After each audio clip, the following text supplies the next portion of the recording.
Ẹ kú dédé àsìkò yìí, ẹ káàbọ̀ sórí ètò wa lénìí. Èmi ni ọmọ yín o, èmi ni ọ̀rẹ́ yín, èmi ni ẹ̀gbọ́n yín, àbúrò àwọn kan, ará àdúgbò àwọn kan, Funke ọmọ Ìdòwú aya Bella. Èmi gangan ni ọ̀kan ṣoṣo àjànàkú tí migbó Tunde Bella kìjì. Ẹ káàbọ̀ sórí ètò. Tó bá jẹ́ ìgbà àkọ́kọ́ yín rèé lórí ètò wa, ẹ káàbọ̀ sórí ètò. Ẹ̀yin tẹ́lẹ̀ ti wá tẹ́lẹ̀ tẹ́ tún padà wá. Mo máa dúpẹ́ o, ẹ ṣeun gan ni, ẹ ṣé mo dúpẹ́ gidi gan. Tó bá jẹ́ àkọ́kọ́ ìgbà yín rèé lórí ètò wa, ẹ tẹ subscribe button. Tẹ́ bá dẹ̀ nífẹ̀ẹ́ sí nǹkan tá à ń ṣe lórí ètò yìí, ẹ lè gbìyànjú láti subscribe sí channel wa. Every Friday la máa ń gbé ètò tuntun jáde fún yín. So ẹ subscribe sí channel wa. Ẹ̀yin èèyàn mi, ẹ lè rí i pé Naija la wà tí a ti ń dára wa láríyá. Ní èní yìí o, tí Mohammed ò bá lọ sókè, òkè á lọ bá Mohammed. Òun la fi ṣe láti wá gbé àlejò wa pàtàkì sórí ètò lẹ́nu. A wá bá wọn nílé ni because a gbọ́ láti òdì kejì pé mọ́mì ń ṣe yàtì. Àdèlè jẹ́ kẹ́ wà nílé kẹ́ máa rí nǹkan tí mọ́mì ń ṣe. Yàní wọ́n ń ṣe kàsàkàsà bàbá késekése yẹn tó ń ṣe kí ni ọmọ kàsàkàsà òṣè Tunde Bella tó ń gbè mí lẹ́yìn. Ẹ̀yin yẹn wà nílé, mo ti gbé grandma wá o. Grandma dẹ̀ máa fi hàn wá. Ẹ wo nǹkan tí àṣírí ilé ìdáná grandma máa fi hàn wá níbi ilé ni. Ẹ̀yin èèyàn mi, kékeré níyín ni, àgbà níyín ni, ọmọdé níyín ni, àgbàlagbà níyín ni. Ẹ dìde lórí àpótí tẹ́ ẹ jókòó sí kí ẹ bá mi fi ìlú àtorin gbé grandma wọlé. Ẹ bá mi ṣá wọn látẹ̀wá ayọ̀. Ẹ̀yin èèyàn mi nílé, ẹ bá mi fi ìlú àtorin gbé grandma wọlé. Grandma Mrs. Ogungbe la ní nínú ilé ìdáná lénìí. Mọ́mì ẹ káàbọ̀ mà. Mọ́mì ẹ kú rìn mà, ẹ máa ṣe ẹ kú dìde wa lónìí. Fún àǹfààní àwọn tí wọn mọ̀ yín títẹ̀lẹ̀, àwa kan á ti mọ̀ yín látìgbà tá a ti wà kékeré báyìí. Fún àǹfààní àwọn tó ń rí yín for the very first time, ẹ jẹ́ bá wa ṣàlàyé orúkọ yín àti àdúgbò ibi tá a ti wá bá yín yìí. Èmi orúkọ mi ni Jọkẹ́ Ogungbe, Mrs. Jọkẹ́ Ogungbe, ìyàwó Akin Ogungbe, ọmọ wọn ní àgọ́ òwòyí. Ẹ ṣé mọ́mì. Níbi a ti ń gbé ńlá owó pamọ́. Wọ́n dẹ̀ wá bá wa ń bí nílé wa ní Mushin bí ní Macaulay Street. Ẹ ṣé ní Ọlọ́run ṣògo. Wow. Ẹ ṣé gan ni mọ́mì. Ẹ ṣé ta pè yín tẹ́ jẹ́ wa. Àgbà yín á túbọ̀ dalẹ̀ lórúkọ Jésù. Ẹ máa pè yín báyìí bẹ́ẹ̀ lẹ ṣe máa jẹ gbogbo àwọn àṣírí ilé ìdáná tẹ́ ti ń tọ́jú láti àwọn ọdọọdún tẹ́ ti ń ṣe bẹ̀ fún dádì. Ẹ máa bẹ̀rẹ̀ sí ní filé àwa náà lọ́wọ́ káwa náà lè bá a máa ṣe mọ̀ kó ti yé yín mọ́mì. Ẹ ṣé gan ni, adúpẹ́ o. Èèyàn mi nílé, ẹ bá mi ṣá mọ́mì látẹ̀wọ́ ayọ̀ mi. Ẹ ṣé gan ni.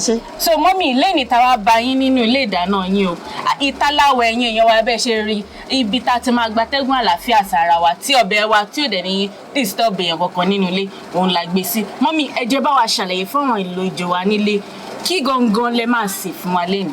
Mo fẹ́ ṣe ọbẹ̀ Ayamase tí à ń pè ní ọbẹ̀ Ofada rice.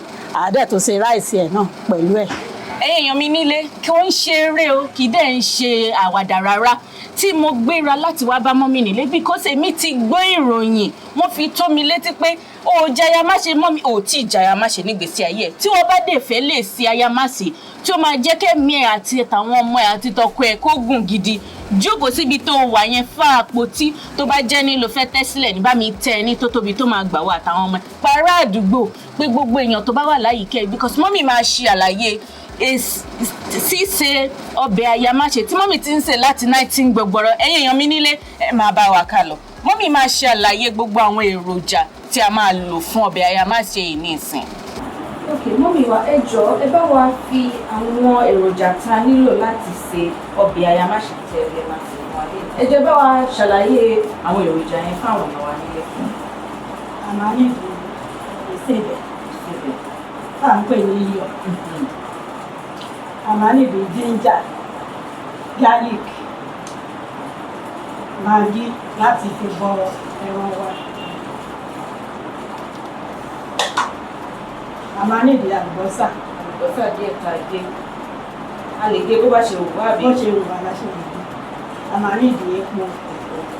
epo pupa dẹ̀ rí epo pupa bẹ́ẹ̀ ni a máa nídìí irú wóró àbí pẹ̀tẹ̀ irú wóró ló dáa jù ẹ̀ṣin mọ́ mi. a dẹ̀ máa nídìí ẹyin ẹlòmíì lè má fẹ́ ẹyin nínú ẹ̀ ṣùgbọ́n wa ní a nídìí ẹyin bàbá dẹ̀ ti ṣe ọbẹ̀ wa tán a máa ṣe rice ọ̀fadà rice. ọ̀fadà rice jẹ́ rice ìbílẹ̀ tí wọ́n ti ṣe any processing unprocessed rice bá a ṣe máa ń sọ fún àǹfààní àgọ́ ara wa a ní láti máa jẹ àwọn oúnjẹ tó ṣara wa lóore ọ̀fadà rice lè jẹ́ nínú rice tó ṣara lóore tí kò sí àwọn nǹkan burúkú táwọn òyìnbó ti kẹ́míkà ọ̀fadà rice yẹn ó lè nira díẹ̀ láti ṣe but ó dà fún àgọ́ ara so ọ̀fadà rice òun la máa sè fún àyàmáṣe tí mọ́mì máa sè fún wa lẹ́nu so mọ́mì ẹ máa fi ata yẹn hàn wá lọ́tọ̀ ata tí a máa fi ṣe ọbẹ̀ àyàmáṣe wa. ok so mọ́mì ẹ jọ̀ọ́ ẹ ṣàlàyé fún àwọn èèyàn wa tán wà nílé torí àwọn ata tèmi ń wò nínú ike yìí wọ́n ṣojú lọ́ṣọ̀ọ́ mi ò dẹ̀ mọ ẹ̀yin lẹ́ má lè ṣe àlàyé àwọn ata yìí gangan mọ́mì ẹ jẹ́ ṣàlàyé àwọn ata yìí fún wa.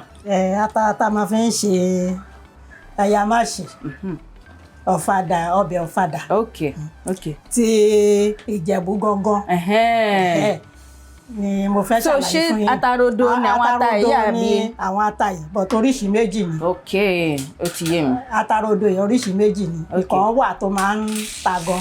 ok ìkan wà tí ò kí ń ta púpọ̀. so fáwọn tí ẹ̀mí wọn ò gbé ètò ta púpọ̀ jù wọ́n lè rọra lo. máa ń prefer kí n mix méjèèjì. so pẹ̀lú àlùbọ́sà. àlùbọ́sà yẹn a lè lo fúnrú quantity ata yìí a lè lo àlùbọ́sà ńlá báyìí bíi 6. so mo ti rẹ́ àlùbọ́sà 6 yẹn sínú ẹ̀. so yẹn la máa lọ. lílọ̀ la máa lọ ata ìbá ẹ̀yin èèyàn mi nílé ẹ mọ̀ pé ìyàwó ìgbàlódé lèmi o èmi ò kí ń fi ọlọ àbí odó lọ ata mọ́mí grandma ìgbàlódé dẹ̀ la wà nínú kitchen wọn yìí so blender àwọn òyìnbó òun náà ni grandma máa lò. so blender yẹn. so blender ìgbàlódé òun ni grandma máa lò láti fi lọ ata ẹ̀yin èèyàn mi nílé ẹ má fi wàhálà para yín ẹ wó kẹ́ra blender ìgbàlódé gidi sínú kitchen yín ẹ wò bí mọ́mì ṣe ń ṣe nìsín ní ìṣẹ́jú kan láta bá délẹ̀. ata ọ̀fadà yẹn tá a bá máa lọ a ní jẹ́ kó kúná. a máa wọ́ ẹni.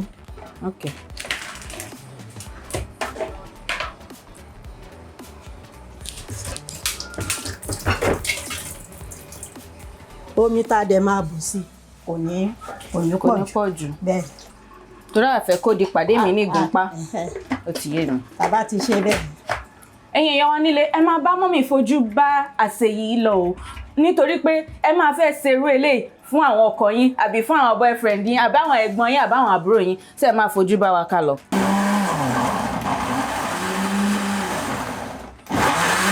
a máa ṣe díẹ̀díẹ̀ báyìí kó má bàa kú lọ́wọ́.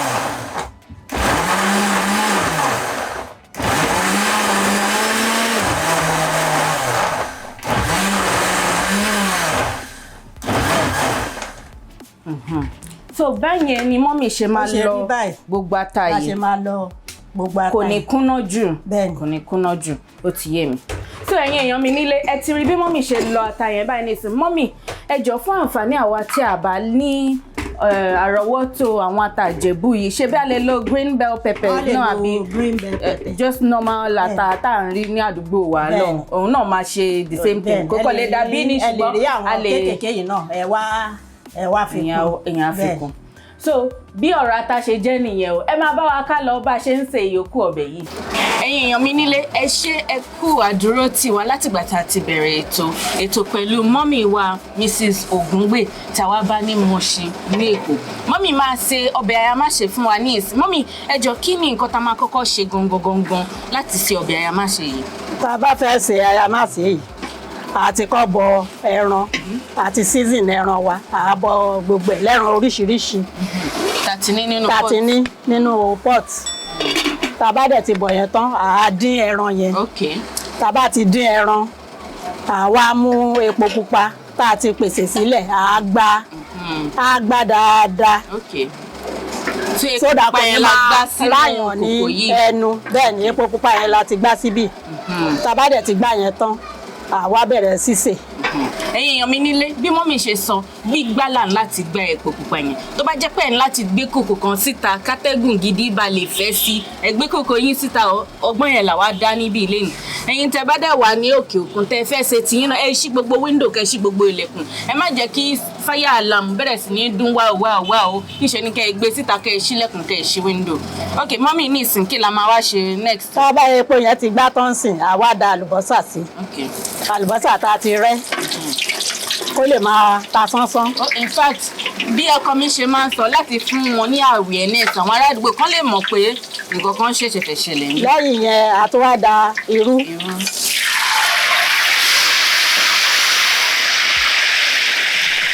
tá a bá ti da irú yẹn sí tán.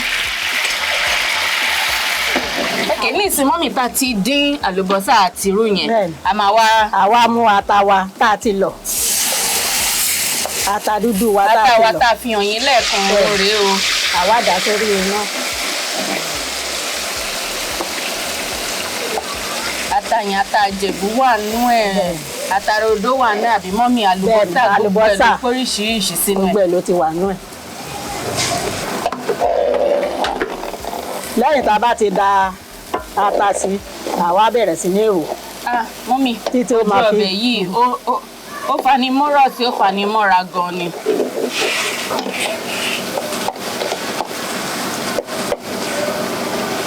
ní báyìí a jẹ́ kó máa sè lọ díẹ̀. tó bá yá àwa mú àwọn èròjà tó kù á dà sí. fún bí ìṣẹ́jú mélòó la máa fi fílẹ̀ lórí iná ní ìfọwọ́mi. fún bí 20 ìṣẹ́jú. ẹ̀yin èèyàn wa nílé ẹ ṣé tẹ̀ ń bá wa kà lọ lórí ètò yìí. mọ́mì sọ pé a máa ṣe ata yìí nínú epo fún 20 ìṣẹ́jú ká tó wá fi àwọn èròjà tó kù sí. ẹ gbé cup of tea yìí dání kẹ́ ẹ jókòó kẹ́ ẹ náà ṣe kẹ́ ẹ máa bá wa kà lọ.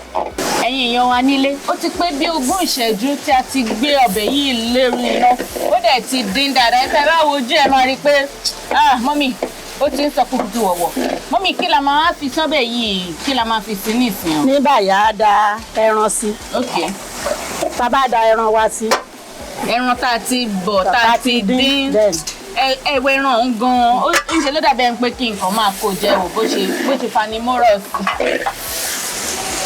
àwa rò bẹ́ẹ̀ ni tá a bá rí i pé ó kì jù a lè ta omi díẹ̀ sí. so ẹni ká fomi díẹ̀ sí mọ́ ó dà. a fomi díẹ̀ sí.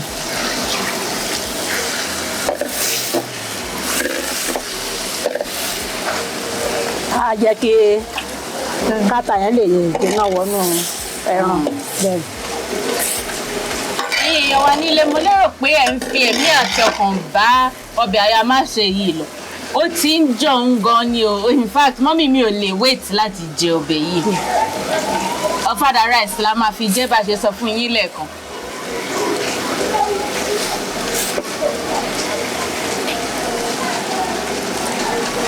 a filẹ̀ kóhó mọ́ra dáadáa. lẹ́yìn ilé a fẹ́ da edé tá a ti lọ̀ edé lílọ̀.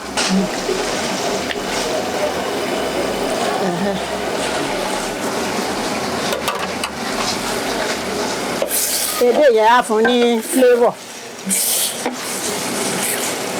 náà pè flavour ní Yorùbá.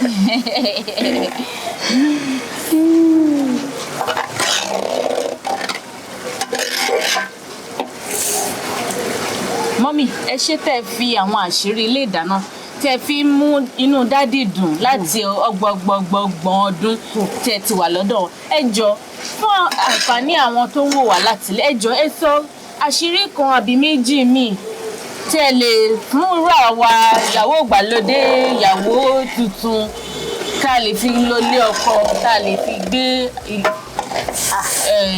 ìyàwó àǹfààní successful marriage. ẹ jọ̀ọ́ mọ́mì. ìdí oúnjẹ sísè náà ni lóbìnrin fi máa ń wíìnì lóbìnrin fi máa ń níyì jù lójú ọkọ ẹ̀ obìnrin tí ò bá mọná dá ọkùnrin ò ní láìkí ẹ̀ so ìdí ọbẹ̀ sísè yìí náà oúnjẹ sísè ó ṣe kókó fún àwọn ọmọ wa kọ́ ọmọ kọ́ lè fi máa múná àwọn ọkọ wọn dùn.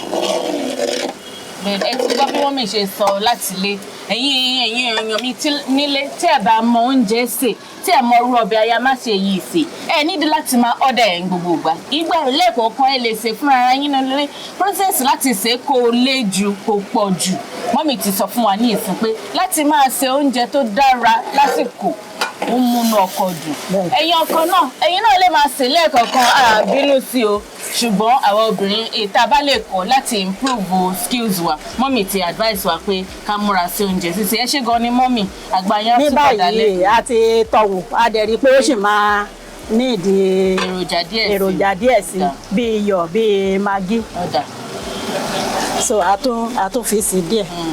so ní àkókò yìí nínú ọbẹ̀ yìí kóníkálùkù kó yẹ̀ wò kó rí i pé yóò dùn o ata tó o magí dùn o kó má pọ̀ jù tẹ́ bá dẹ̀ nílò sí i ńṣe ni kẹ́ ẹ bù sí i so abala tá a wà nìyẹn.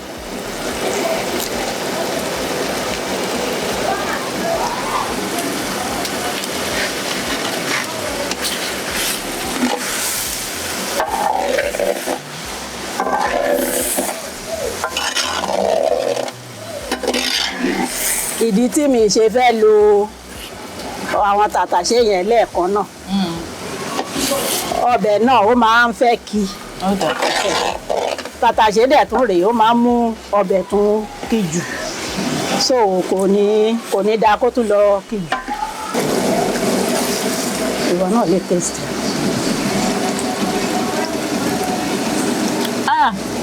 àbíyọ̀ ṣe kò díẹ̀. ẹ̀yin èèyàn mi nílé ẹ nídìí láti tọ́ ọbẹ̀ yìí wò mo ń sọ fún yín mọ́mì ṣe yàtì.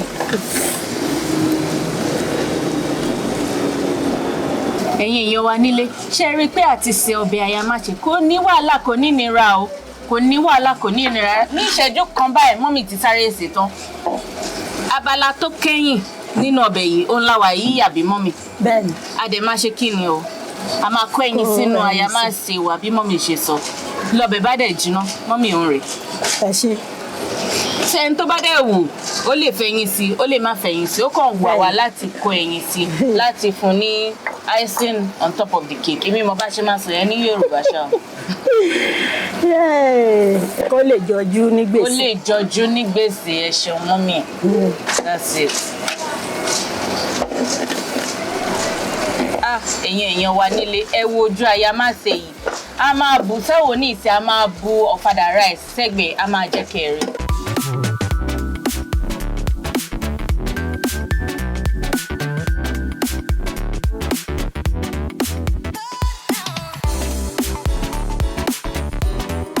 ẹ̀yin èèyàn wa nílé ẹ máa ṣe ẹkú àdúró tì látàárọ̀ tí mọ́mì Ògúngbè tí wọ́n ti ń ṣe ọbẹ̀ Ayamase fún wa látàárọ̀ mọ́mì ẹ máa ṣeun gan ni mà ẹ ṣe àdúpẹ́ tà pé yín tẹ́ jẹ́ wa ẹ túbọ̀ máa yìn ó máa dẹ̀ máa dún fún yín ní lórúkọ Jésù àgbà yín á túbọ̀ dálẹ̀ ẹ ṣe àdúpẹ́ mà ẹ bá wa kí dádì o ẹ ṣe gan ni mà láti ilé-iṣẹ́ The Bellas your host a ní ẹ̀bùn kékeré kan fún yín pé ẹ jẹ́ àlejò wa pàtàkì lórí ètò wa lénìí ẹ ṣe mọ́mì o ẹ ṣe ẹkú dìde ẹ ṣe gan ni mà. ẹ ṣeun o iléeṣẹ́ yín ò ní jóná o ẹ túbọ̀ máa rí tajé ṣe o lórúkọ Jésù. àmín àmín ẹ̀yin èèyàn wa nílé ẹ̀yin tó bá dẹ̀ jẹ́ àkọ́kọ́ gbà yín rè lórí ètò wa ẹ tẹ subscribe button please subscribe to our channel tẹ́ bá dẹ̀ nífẹ̀ẹ́ sí bí mọ́mì ṣe ṣe ọbẹ̀ Ayamase yìí ẹ má gbàgbé láti tẹ like button kí mọ́mì bá lè mọ̀ pé ẹ nífẹ̀ẹ́ sí tẹ́ bá dẹ̀ fẹ́ kàn kankan sí mọ́mì ọ̀rọ̀ kan àbí méjì a máa appreciate ẹ ṣé gan ẹ ṣé púpọ̀ ẹ ṣé tẹ́ wòran wa lẹ́nu nísinsìnyí àkókò tá a ti ń dúró dè láti ìgbà tá a ti bẹ̀rẹ̀ ọbẹ̀ yìí ní dídá a máa wá tọ́ oúnjẹ wa wò ẹ̀yin èèyàn wa nílé ó ń rèé o ẹ ní sùúrù fún mi èmi á fi ẹnu sọ fún yín bọ́bẹ̀ yẹn ṣe dùn tó torí mo tẹ̀ ti tọ̀ wò gan-an ní kí ni behind the scene Túndé. ní kọ́lọ́fín yàrá. ní kọ́lọ́fín yàrá mọ́mì ẹ̀ ṣe.